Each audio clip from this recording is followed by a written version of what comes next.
Ever wonder what makes really creative people tick? Where do their ideas come from? What keeps them energized?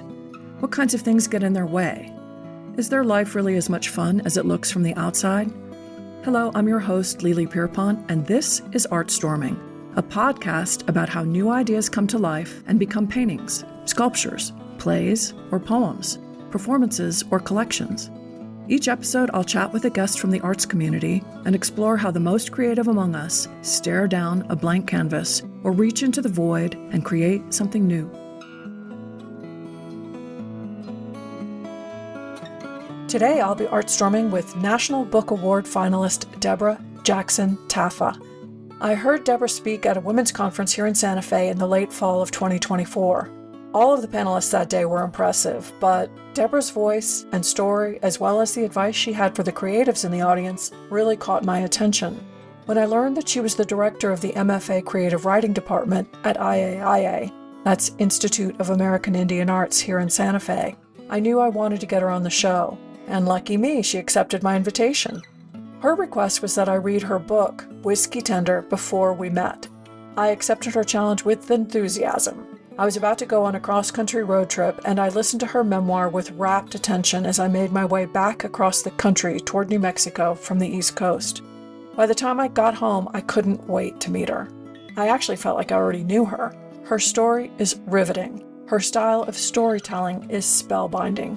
And in this conversation, we'll discuss the transformative potential of literature and art in promoting understanding and healing, and how words on a page can transport us into different realms and offer us insights into diverse experiences and perspectives. Here is Debora Taffa. Okay, so I'm with Debora Taffa, and you used another name. My pen name is Debora Jackson Taffa. Okay. And Jackson was my maiden name. Your dad's name. Mm-hmm. Yeah, I remember that from the book. So I had the privilege of reading your book, I was just mentioning off mic, on a cross-country road trip. And it was really great coming back towards the West and reading all the descriptions of your life growing up between California and then New Mexico. And we're now in New Mexico, and you are the creative writing director of the graduate program at the Institute of American Indian Arts. So it's technically a Master of Fine Arts program in creative writing, yeah. Yeah, and you just gave us some really great news about Time Magazine named you as... Today I was named a top 10 nonfiction book of 2024 by Time Magazine. Amazing. Yeah. How does that feel?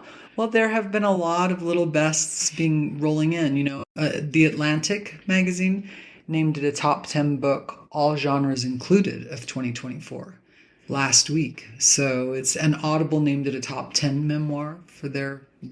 So it's been, it's been on a lot of lists, and it's, I don't know, after the National Book Award, becoming a finalist for the National Book Award and going out to New York for the gala and the red carpet and all of that.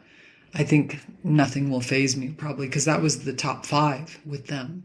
So none of it means as much as going out to Laguna Pueblo to see my aunties, and they're in their 70s, and they are all emotional and crying. I went out for feast days in September, and my Aunt Phyllis was like, "Your Grandma Esther would be so proud of you," and she was very emotional. And I sincerely feel like all of these accolades from prominent magazines and foundations would have meant nothing if the people on the reservation had not liked the book. If they had told me that I did it wrong or that I got the story wrong and they were disappointed in me, I would have been devastated. Well, sure. I think that's probably true of any artist and their achievements. So what's more important to you is that you got the story of your people and your family out, or that you're being recognized as a creative artist? I think that the thing that makes me most pleased is that, when you're approaching a work of art and you're trying to create something like a memoir, there's a lot that goes into it. Order of information, tone, structure. For me, the sort of tonal quality of the book, that it engages in difficult material at the same time that it has some humor and levity and a lot of love and tenderness in it. that is one of the things I'm most proud of. There's a fusion of hard history, but also family love that doesn't dodge any of the difficulties of the life that I had growing up, but that just strikes the right sort of sound, I think, as a whole when it comes together. It's very easy to write something that feels like too close to a trauma narrative. That kind of feels to me unethical and dishonest, and I knew I didn't want to do that, but figuring out how to structure the material and kind of hit the right tone in it, was something that took a very long time to achieve. That's what I'm most proud of. Well, what's so interesting is, I met you at the SCORE presentation. You were there talking to professional women, and I was struck by you in part because your presence is just so consistent with what I got from the book. So I can't even imagine you showing up with a trauma narrative. How do you coach your students to talk about that line that you were just describing between telling their story, keeping it real, keeping it interesting? Yeah, I think like tonal awareness and a subjective perspective has a lot to do with voice. And voice is one of the things that it's very hard to teach. You can teach many craft elements about how to structure a story, right? You can tell people, make sure that you're using a combination of the way things were and the power of that phrase one time, where you kind of break into a scene and create a setting and use dialogue. Make sure that you're writing the non-negotiable scenes, the aspects of the book that must be there first, and look for the connective tissue and the sort of aboutness and the meaning of the whole structure. You can find that later after you find these individual scenes. You can give them advice like that. Your entire life experience creates the lens that you have on your book. And that really is your voice. And that really is the tone that you adapt to tell a story. And that's something that you really can't impress on somebody else. I mean, you think of a story like mine, and I've been telling audiences how grateful I am that they read it, because it deals with the nuclear colonization of New Mexico and Indian boarding schools and the Major Crimes Act and many, many tragedies in American history. It could read as something that feels too heavy or too dark. It could read as something that just is like a nonfiction brick that people end up using as a doorstop. It's just straight history. And it was my voice that I think that I was able to achieve something that was kind of like personal narrative woven together with history, woven together with humor.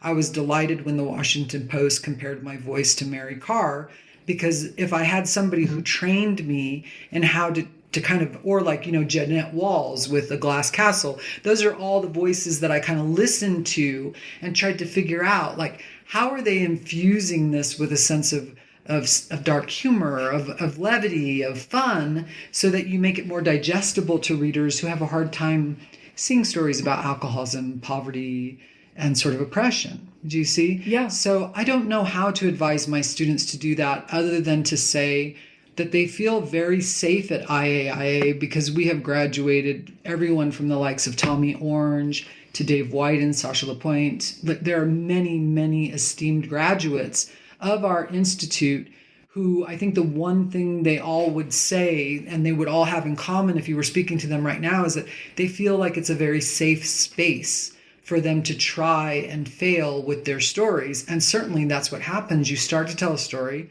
and you realize that something is off.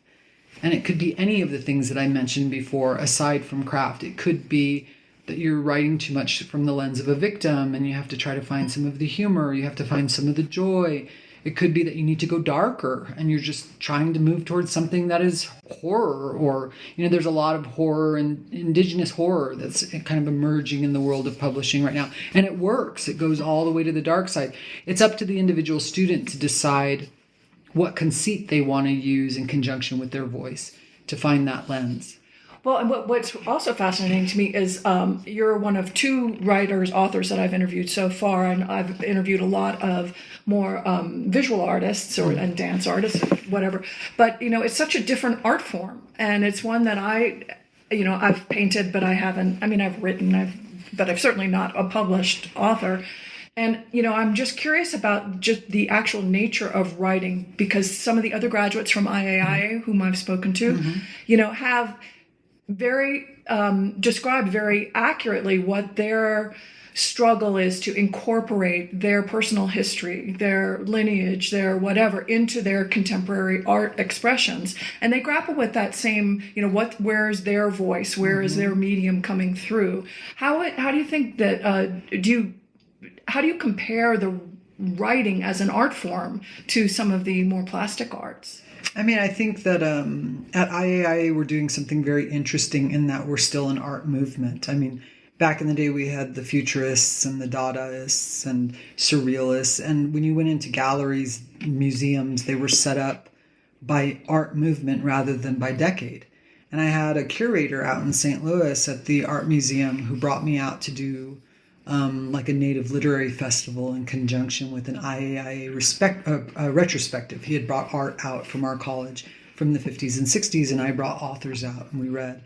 And afterwards he told me, IAIA is so interesting because back in the day, we rarely saw museums organized by decade. It was always organized by movements, like people who thought about the same things from different perspectives, like a prism of thought that was hitting very similar topics. And one of the only thriving art movements left in the United States now is IAIA. And so when I hear Cara Romero speak, for example, and she's a photographer, I can hear what she's saying about the lens of the camera, and I can relate to it in terms of the speaker or the voice in a poem, for example. Or I can think about the way a nonfiction narrator is creating a persona of themselves on the page. The truth is that all art has to do with arrangement and culling, knowing what to cut and knowing what to leave in and how to arrange it, right? And so what you leave out becomes almost as important as what you add in. And in that sense, a writer dumps a lot of material on the page, much like an artist who finds objects or is working from marble starts with something that is large and unwieldy, and they don't know what form there is inside. And you chisel away, and it's what you cut away that matters. I think the thing that's unique for writers is that we're not so much working with color and light, but kind of in a deep sea of words and thought that can become very tangled. So sometimes it feels like, especially when you're working on something that has a longer structure, like you're trying to wrestle a queen-size mattress up a flight of stairs by yourself. Right. You can't reach the ends of it. Right. And so you have to become, as a writer, very, very comfortable with chaos and messiness, knowing that you're still in that stage where you're creating a lot of material that feels like you're never going to be able to get your hands around it. And then eventually you have to figure out what order you need to put it in for it to make sense with your reader. And the more foreign, or dare I say exotic, your culture and your story is to people, the harder it is to find that order, because you can say something and the reader who's unfamiliar with your tribal nation or with your perspective, they just don't get it. And so you're dealing with something called discursive knowledge, which is, in my brain, I know everything. And I have to become aware of how my reader sees me, what stereotypes they bring to the page. How can I start with something familiar and then eventually hold their hand to lead them to the unfamiliar, which will therefore transcend stereotypes and blow their mind, make them have a new idea of what it means to be a contemporary Native woman. In my case, that's what I was trying to do. Well, you did an amazing job at that. I mean, because really, that's what my impression of the book, as I said, was that you got me at all the things we had in common, from Little Debbie snack cakes to, to just all of the, the songs and what you do. I mean, what's amazing to me about writing is that you're doing, it's literally, the experience is black and white on a page, little symbols, crazy. Right? Mm-hmm. And, or in my case, I was listening to it, audio, but you took me to senses, and I mean, all five senses. I mean, I was in sights and sounds and visceral experiences, wincing when something, I felt every single experience that you described in that book. And some of it was very familiar to me because of the era that we grew up in. Mm-hmm. But a lot of it, like a lot of readers, you had to bring me through some of the historical information, which, I have to say, as somebody who grew up on the East Coast, as a white person, there are some pretty shocking revelations in that book that made me wince. I mean, like literally made me wince. That's why I thank readers for reading it. I in some ways, and this is kind of an odd thing to say, but I'm working from an advantage because you were saying, in the 70s, before there was the internet, we didn't know very much about each other. But the truth is that people in Oklahoma, as you used an example, or New Mexico, we knew in some ways what New York looked like because it's portrayed and represented so often in the media. Even back then it was in the 60s and 70s. You had Milwaukee with Laverne and Shirley. You had East Coast cities. You all didn't have a perspective on us because there was no reservation dogs from Oklahoma. There was no, there wasn't Breaking Bad in Albuquerque. So I knew about the large cities in the United States, even though they were sublimated and I was imagining it. But I was really conscious of the fact that I was introducing people to a culture that they had never heard of before, because I'm the first person from the Quetzalcoatl Nation in southeastern California, for example, who has ever written a book. So, there's a filmmaker that has come out of our tribe. And do you know how many indigenous nations in the United States have yet to receive the representation that they deserve? I think a lot of times people will think, oh, we have some Native authors, and they think of Native America as being a homogenous sort of. Yeah, I mean, it's like we refer to Native American the same way we refer to Africa. It's a thing instead of That's a very good multiple countries. Well, I mean, it's shocking for me again as a New Yorker. We had some sensitivity. I actually, my ancestry is in part Dutch. And so Dutch settlers of Manhattan, I mean, we've been there a long time and we had a deep, long relationship. And there was a great book recently that I read called Island in the Center of the World that talks about, it's the original Dutch transcriptions turned into a book, and it's a very different history than the English history of the settling of Manhattan. And it talks a lot more about the nature of the relationships between the various different Native tribes. And before having read your book, gave me insight into, it's not just like there were the natives and then there were all of the colonialists who came over and wreaked havoc. I mean, there was already infighting and there were already prejudices within the various different tribes.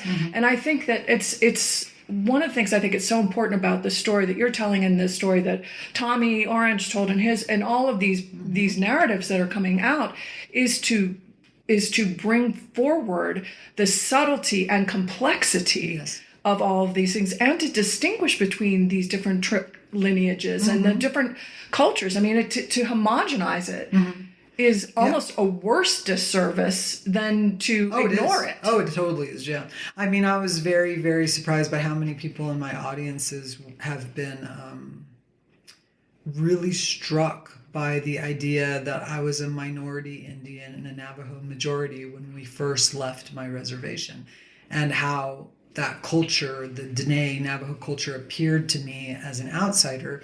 And, the intertribal politics of the 70s with the rise of the American Indian movement, and which tribes wanted to partake in that and which tribes thought that it was sort of a blandification of their own strong indigenous traditions. We haven't really seen that written about before. And neither have we heard very much in, Native literature has not been written around the topic of middle-class concerns, or has not portrayed indigenous people as having professional identities. Yet so many of the people that I know, all of my friends are like well-known artists, lawyers, professors, doctors. They're doing very many professional jobs. But it's funny the way those stories, they have to build one generation on the next before Native people are recognizable in certain settings. We have to have like a foundation set at each level. And so it's really important that we have more indigenous literature emerging, because the more emerges, the easier it is for us to do things that are kind of taboo or unusual or that are kind of breaking the mold for what has come before, there's a lot of explaining that we have yet to do. And, that's not unique to us. Like you're saying, the East Coast story of the colonization of America has always been through the lens of English pilgrims. And so for you to cite this book, which I want to write down and I want to read. It's really good. Yeah, it's really interesting to me. I mean, I think intellectually, I love to hear a story that I think I know that's being told from a perspective or like with information that feels to me rich and different and gives me more of a 360-degree view on the history. And I think that's going to heal us as a country to have more voices portrayed in our publishing and in our media. So it can only help. Absolutely. Mm-hmm. Absolutely. I remember in college, Howard Zinn's book, the History of America, whatever it was called, that was really provocative at the time. And, I went to a very radically liberal school. And so that was considered, a treatise that everybody had to read, because the whole idea of history being told not just from the victor's perspective, but from, there are multiple perspectives. And as an art history major, I was particularly interested in not art history as the narrative of this is this era, like you were saying, things being told through a particular lens, but, what was happening with the church, what was happening in science, what was happening socially. So I was much more interested in a social history of art so that I could understand the context. I love that. Okay. And so for me, another thing that your book does, and what the whole movement that IAIA is representing, is this recontextualizing of so many things, which gives us access to so many different ways of thinking. And just when we think there's nothing new under the sun, oh, wait a minute. Right. There's always something to learn. Yeah. There's always something. And I think looking towards healing is a really good way to contextualize it, because we do have to figure out a way to, especially going forward in the next, 4 years or whatever that's going to bring about, how do we celebrate and strengthen our differences in a way that's going to, make a difference? I mean, if you ask me why we would celebrate, I feel like so many people in our society now are afraid. I think they're afraid of immigrants. They're afraid of change. They're afraid of diversification of the country in a way that perhaps they feel like it's taking something away from them. But if what you're afraid of is disgruntled people who feel like they can't contribute to society in a functional, honest way, that they possibly could become criminals, or that they would feel like they are at the margins to the extent that they're becoming, like this guy that shot the CEO. They're disgruntled in a way that makes them violent. I think that the solution to that is making people feel better about who they are essentially. And when you don't tell stories from diverse perspectives, when you rob that from children in their curriculums, you end up having a lot of kids who feel bad about themselves and who cannot envision a way that they can contribute to society healthily or functionally. And then they resort to, modes of life that lead into problems. I've seen it in my own family with alcoholism. It often comes from a lack of self-esteem, because you're injuring yourself when you engage in criminal behavior, or when you are, taken up by alcohol or drugs. And so I don't understand why, people who would like to see society function in a better way, and they want to be safer, and they are afraid, they should not be afraid of widening the lens on history. It's not about blaming anybody or saying, look what your ancestors did to my ancestors. It doesn't have anything to do with that. It has to do with bolstering the identity of the next generation and making them feel more functional in who they are. Well, I think that you could also look at it even through the lens of, my sister's a trauma therapist, and so this understanding about generational trauma, no matter what flavor it is, it's like when you share a story with somebody who has shared your particular flavor of generational trauma, there bonds you. It bonds. Yeah, it's a bond. It's a bonding possibility. And so I think that the more opportunities we have to see each other in each other's stories, no matter where they come from, it is really, really important. And I think the arts create a safe haven for that. I agree. I totally agree. I mean, I come from a family of tribal politicians. So my father's brother, Mike Jackson, was the tribal president of the Quetzalcoatl Nation for 12 years, from 2000 to 2012. And my dad's first cousin was the governor of Laguna Pueblo from 2000 to 2008. And so I have a lot of people in my family that believe local government, tribal government, is a great way of changing hearts and minds. But I think for me, it never felt that way. It felt like it created divisions, and there was infighting when I heard people talking about politics, especially in the 80s. That was a very conservative era with, the Reagan and then the Bushes. And so I think for me, art felt like the way to create empathy with outsiders, with people in general. And for me to feel empathy, I know that reading literature expanded my ability to care about people who were unlike myself. I believe very much in art's power to do that. And so I don't think, and I also didn't know to what extent I could join a capitalist society in a job that felt like it was, like I couldn't have been a banker or a business person. I think the thing that felt honest to me was trying to be an artist, because given my ancestry and my lineage and the culture that I came from, I wasn't sure about the American dream completely, as you see in the book. And I just don't think that I could have been anything else than what I am. I like writing stories.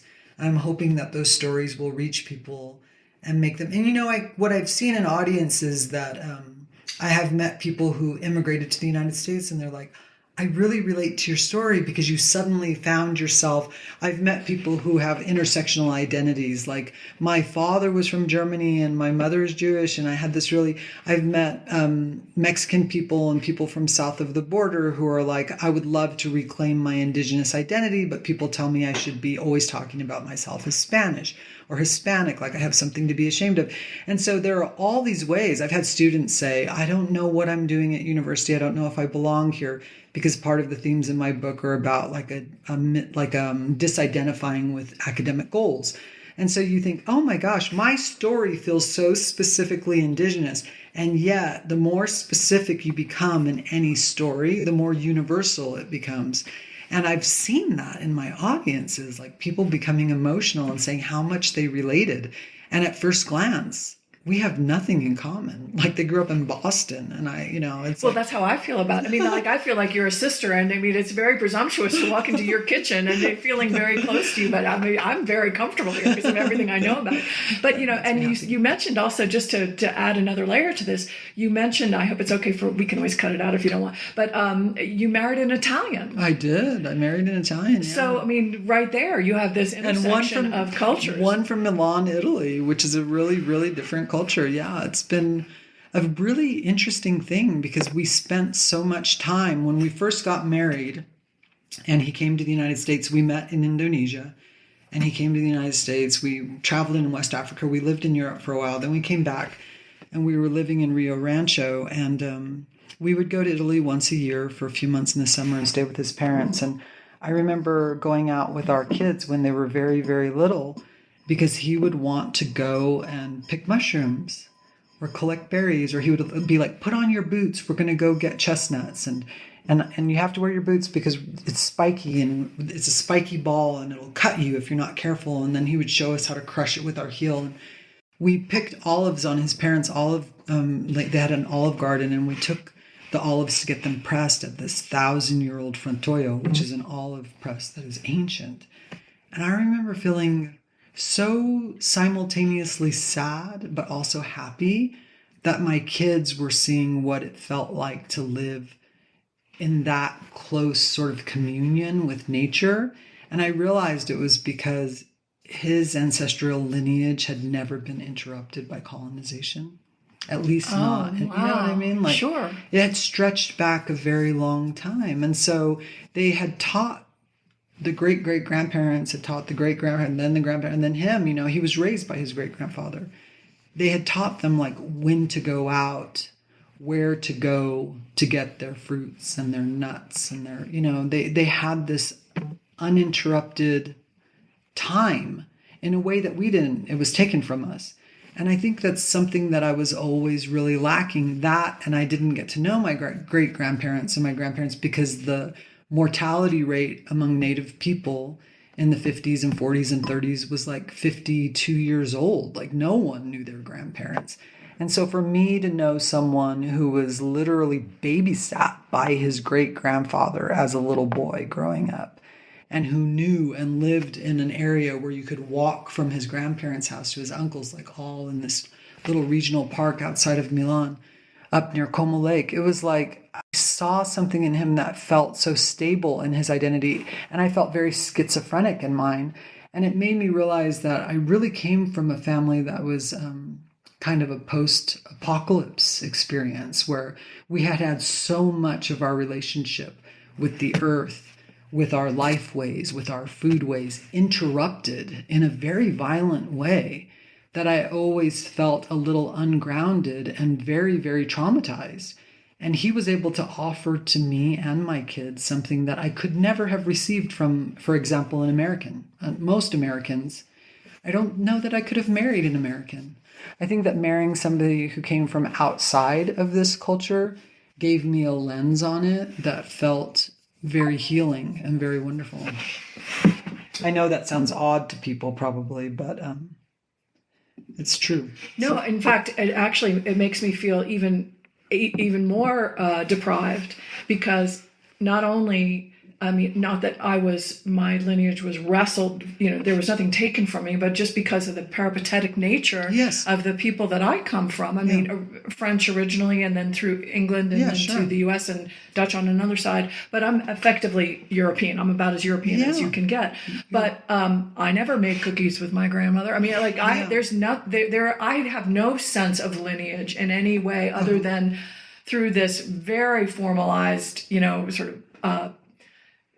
I hate to use the word patriarchal because it gets overused, but in this very patriarchal, East Coast, upper, it's just like a very different thing. So for me to come out West and feel connected to the earth, even though it's not my earth. Yeah, we're more connected than a lot of regions in the United States. But I do, I think it's one of the things that attracts a lot of people to, like, I mentioned this at the talk at the women's club, that, this farm to table movement, or this idea of like, where do I belong on the earth, and how do I connect with the ground beneath my feet? And isn't it this wonderful thing when you imagine like this bucolic setting in Italy where people come around the table and they eat really slow and they take their time, and the wine is bought without a label from the winery down the street, the friends of yours that grow grapes, and they have this connection to their land and to their earth that a lot of people are pining for.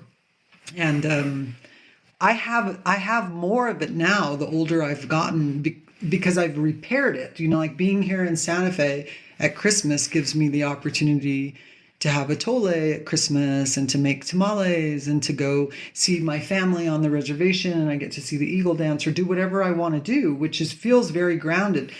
But as a child, I felt like everything had been taken from us. Everything had been robbed via Indian boarding schools. And there was a sense that we were trying to reinvent the connections. And I think things have improved now because, the civil rights movement woke Indigenous people up to kind of like reclaiming Indigenous language, looking for land back. And it kind of slept for a little while in the 80s. It wasn't really popular to be kind of a woke girl in the era of Madonna and the Material Girl. Sure. But now I see a lot of young kids that are working for language back and land back, and they're becoming more and more aware of their Indigenous traditions. So I think maybe you're right. Like maybe there is a semblance of it here in the United States, but still we have this really harsh interruption. Yeah. Well, I think, again, just to circle it back to the arts, I think the maintenance of the art traditions. I know I recently had a conversation with Virgil Ortiz, who talks about Clay Mother as being the major source of his inspiration, and that they have been getting the clay from, Coche de Pueblo in the same veins of clay forever and ever and ever. And that for him, having that that tradition of the clay keeping them going. Yeah. And, whether it's making wine or making cheese or making clay pots. And when I spoke to Marla Allison, she was talking about, she did a residency in the Middle East, and she was talking about how the images, the icons that were put on the clay pottery there, or the silhouettes of a woman with a water jug on her head, and a scarf, without context, you wouldn't know whether that was a Middle Eastern image or a native image. Beautiful. And I love that there is, because of this cross-pollination thing that's happening, that we're coming home to those things. And the storytelling is a very important part of that. Yes. Because we can see these things, and they're ancient. A lot of these symbols are like deeply, deeply, deeply ingrained, hundreds of thousands of years old. But without the narrative, I mean, we understand them in our hearts, but they need to be kind of brought. And what I love about one of the things that you've done, that Tommy Orange has done, that Virgil's doing with his storytelling, is making those things front and center in the same way that Joseph Campbell kind of like wove all those threads of like all these ancient traditions kind of have these core elements that are these archetypes. Yes, exactly. That's the word I would use for it. Yeah, this morning I sat in on this graphic novel class for undergrads because they were doing their final presentations, and they invited me to come in.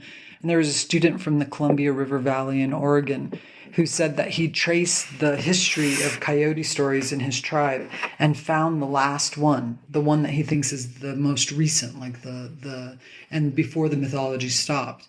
And so he's like, why did the mythology stop at this particular story? And how would I create new coyote stories that went beyond, like modern coyote stories that reflect and are an outgrowth? And that's what we talk about doing a lot at IAIA, is making sure that mythology doesn't remain stagnant, and that we acknowledge that any sort of living practice of art, and similarly to any ritual or story or ceremony, has to evolve and change over time. You want to use the archetypes, like you say, but we can't kind of remain static, because nothing does and nothing can. And in particular, the job of an artist is to think about indigenous futures, or about earth futures, if we want to talk about all citizens. And how do we cope with the problems that we have, and how do we survive in the world? That's the task, I think. How do we survive in the world? That's the task, I think, that we face as artists. Ultimately, that's what I think. The other thing that I think a lot about when I write is, just because I know this is about art process, and I probably don't have too much time left, is that a lot of times when I sit down to write, I think about ritual in combination with creating art.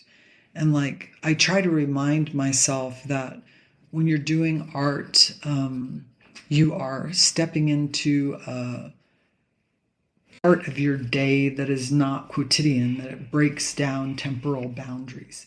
If what you do truly has meaning, that it can speak to people beyond your death, that it could speak to people that are not yet born.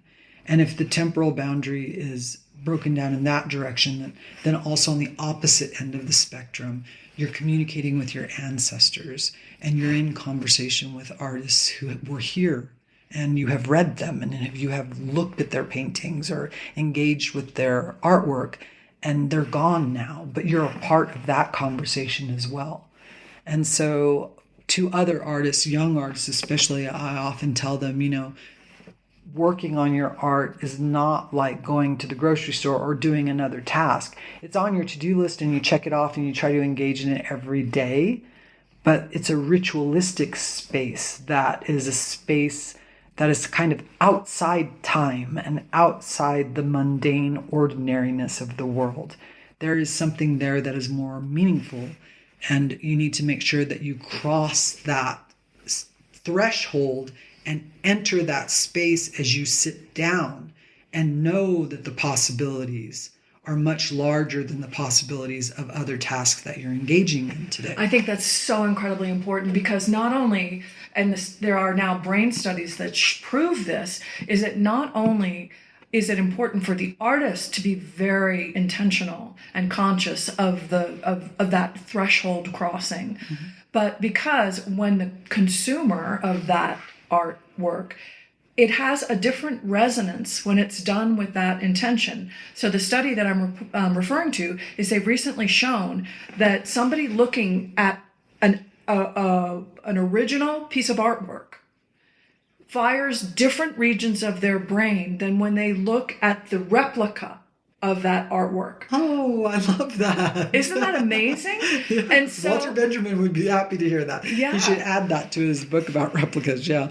No, But it's really, I think it's really important. And I think what one of the things, I love that one of the things that the native tradition talks about, the 7 generations, in probably both directions. And, in an era where we have this tendency to think, or at least some of the people I speak to are more of in a quantum concept to like all time is happening it doesn't matter whether it's in a linear fashion or whether it's all happening simultaneously. Yeah. The point is that there's a field that we go to with intention and we bring back, and it's not just a theoretical energy that comes back with us. It's physically measurable. Yeah. It doesn't have anything to do with instant gratification. I feel like a lot of people are comfortable writing like in the comments field in social media.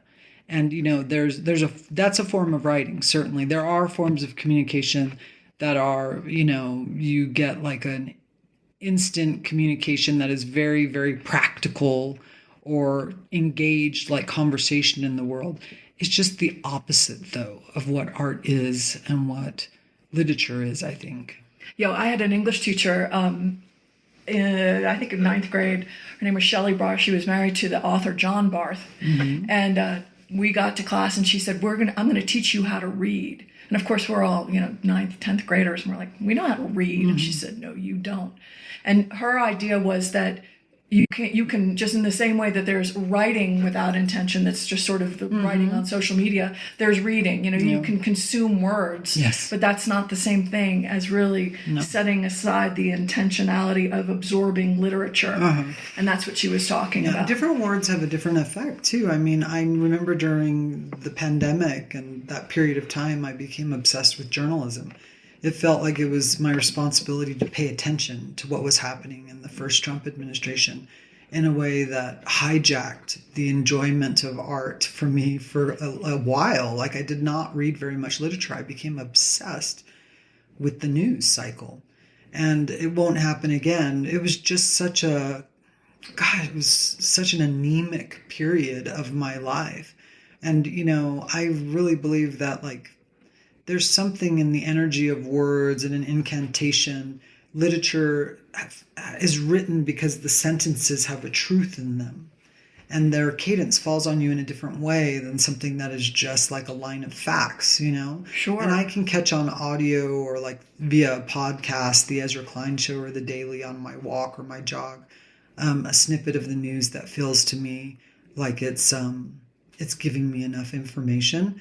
And I won't be reading the news as much anymore. I just can't. I have to engage in language that lifts me above and beyond. So whatever it was your teacher was having you read and teaching you to do, I think it's also reaching that point where you're really reading is kind of built around the quality of the words that you read as well. Yeah, I mean, it's like the difference between junk food and a gourmet meal, exactly. or something. Yeah. But, I think it's really, really interesting because writing as a medium can be qualified as journalism at one level and fine literature at another level. Yeah.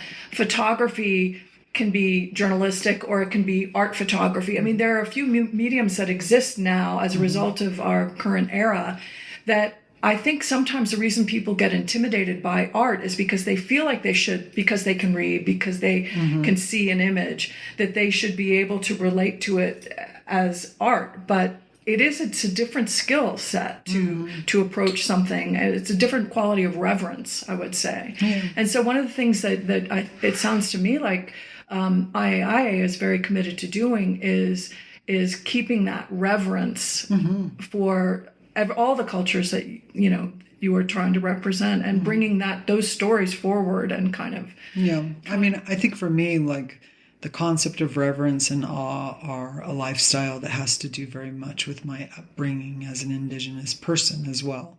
Like my father was in awe of the world very much. I saw it modeled in him, And today's his birthday. He turned 83 years old right. today. Yeah. Oh, And so it's like, you know, he's just so precious to us because of the way he sees the world, because of the way he listens to the world, and to us as his children. I still have all my siblings except for the one who died when I was very young.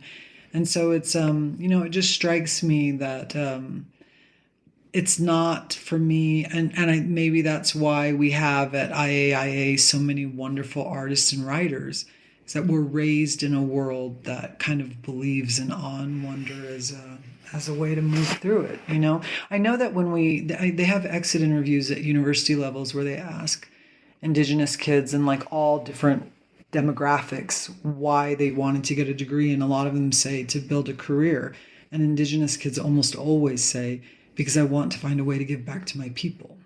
Do you know what I mean? It's like everybody's looking for a way to engage in the world and be a useful member of their community. And that's the gift that I think I have received by taking on this director's job at IAIA.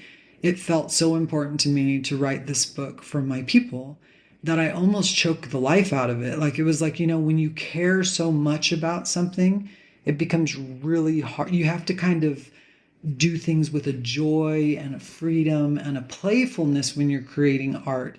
And in some ways it seems counterintuitive, but the more you care, the more you got to let go of that stranglehold. And when I got to campus and I got this job, I was in the final editing phase of the book. And suddenly I realized I'm in a position to help a lot of indigenous people finish their work and become published. And I will share a little bit in their success. So if we discover a student like Tommy Orange again, or somebody who's doing something fabulous, I have played a small role in giving that to Native American kids in the future. And that lessened the weight of representation, the burden of representation on my own book became lightened, you know? So the final year of editing, it felt much freer, and I took more risks. I was less afraid. Because if my book didn't do very well, it was okay. I was in a community of people. You were in moving a larger movement, a larger effort. Exactly. Yeah, well, I think that is such an also incredibly important thing. This whole idea of legacy, we talked about, you know, legacy trauma, but there's like the solution to that, the antidote to that is legacy contribution, right? And I think that is something that we just don't see a lot in our culture, because we don't feel like we owe anything to anybody in a lot of normal, fast-paced culture. Yeah. But I see it so much in Native culture. I know a lot of times I think of legacy and I think, well, legacy is, you know, it's not necessarily about my work. To me, legacy, I think of Oscar Romero, who said basically like, the job that you want to see done will never be done in your lifetime. You're never going to finish and arrive at this beautiful utopian world that you're envisioning, that you would like to create for your kids and your grandkids. But what you can do is know that you're a rung in a ladder that is building towards a vision that you'll likely die and become an ancestor before you see it realized. But if you inspire the next generation, if you have helped the next generation more than you have hindered or harmed them, then you're moving in the right direction. So when I have new students who come in and they're 20 years younger than me and they're trying to write these books or these poetry collections or whatever it is they're working on, the main thing that I think is so important is that we must be mutually supportive. I don't want there to be an atmosphere of competition or comparison. I want everyone to feel empowered that they're on their path to create their art. They keep their blinders on. They don't worry about how long it's going to take for them to finish their first product, because we only get one debut. And it's very important that people feel comfortable working at it like it's a palimpsest and going over it over and over and over it again, revising and revising until it feels like it's ready to let go and go forward into the world, you know? And I don't want them to feel like they're on a treadmill or a time schedule, or I have to arrive because my friend published their book and I'm a year behind.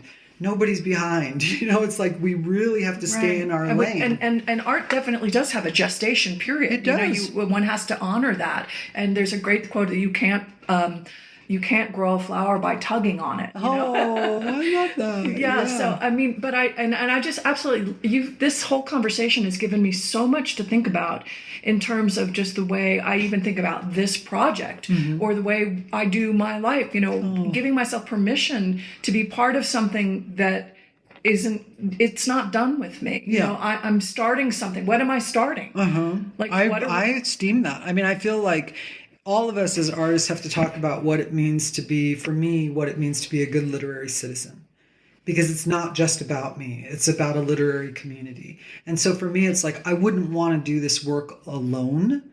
I don't think that I could be as bold. I don't think I could be as purposeful. I don't think that my intent could be as pure if I was just in it for myself. Having a community that I care about, that I'm trying to represent, and I know that I can only speak for myself. There are many indigenous lenses and perspectives, and I tried to capture mine as faithfully as I could. I just feel like, though, like for a long time, I reviewed indigenous fiction for young adults with Kirkus. And you can't put your name on those reviews. It's anonymous.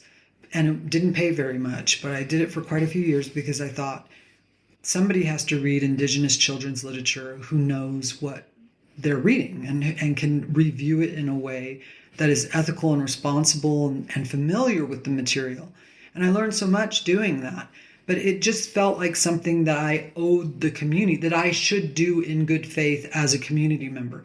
And in many ways, my job is the same thing. I feel like it's an honest thing to do, to give back to the next generation. And I'm trying. And it's hard to keep up with the writing and working at the program and all of it.